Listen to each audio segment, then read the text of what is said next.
पाकिस्तान स्थित दहशतवादी संघटना लष्कर-ए-तोयबा यांनी भारतातील प्रमुख धार्मिक स्थळांवर हल्ला करण्याचा कट रचल्याची धक्कादायक माहिती समोर आली आहे। विशेषतः दिल्लीतील रेड फोर्ट परिसरातील मंदिरे आणि देशातील इतर काही शहरातील धार्मिक स्थळे लक्ष असल्याचे गुप्तचर यंत्रणांच्या तपासात निष्पन्न झाले आहे। मिळालेल्या माहितीनुसार भारतीय गुप्तचर यंत्रणांनी अलीकडेच काही संशयास्पद संवाद इंटरसेप्ट केले आहेत आणि हालचालींचे विश्लेषण करताना हा कट उघडकीस आणला आहे। दहशतवादी घटक भारतातील काही स्थानिक संपर्कांच्या माध्यमातून लॉजिस्टिक सपोर्ट आणि माहिती गोळा करण्याच्या प्रयत्नात होते। संभाव्य लक्ष्यांची रेकीही त्यांनी केली होती अशी माहिती समोर आली आहे। या कटामागील उद्देश हा देशातील धार्मिक तणाव निर्माण करणे आणि कायदा सुव्यवस्थेला तडा देणे असल्याचे सांगण्यात येते। दिल्लीतील इतर प्रमुख शहरातील गर्दींची धार्मिक स्थळे दहशतवाद्यांच्या निशाण्यावर असल्याची माहिती आहे। तपासादरम्यान या कारवायांमध्ये आधुनिक तंत्रज्ञानाचा वापरही झाल्याचे आढळले आहे।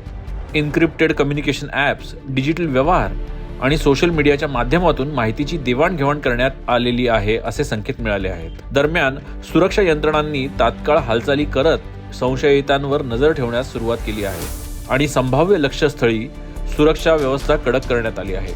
दिल्लीसह अनेक शहरांमध्ये हाय अलर्ट जारी करण्यात आला आहे। स्थानिक पोलीस आणि इतर सुरक्षा यंत्रणांना सतर्क राहण्याचे निर्देश देण्यात आले आहेत। सरकारकडून नागरिकांच्या सुरक्षेला सर्वोच्च प्राधान्य दिले जात असल्याचे सांगण्यात येत आहे आणि कोणताही दहशतवादी कट हाणून पाडण्यासाठी आवश्यक ती सर्व पावले उचलले जातील असे स्पष्ट करण्यात आले आहे। या पार्श्वभूमीवर नागरिकांनीही सतर्क राहून संशयास्पद हालचालींबाबत तात्काळ पोलिसांना माहिती देण्याचे आवाहन पोलिसांनी केले आहे।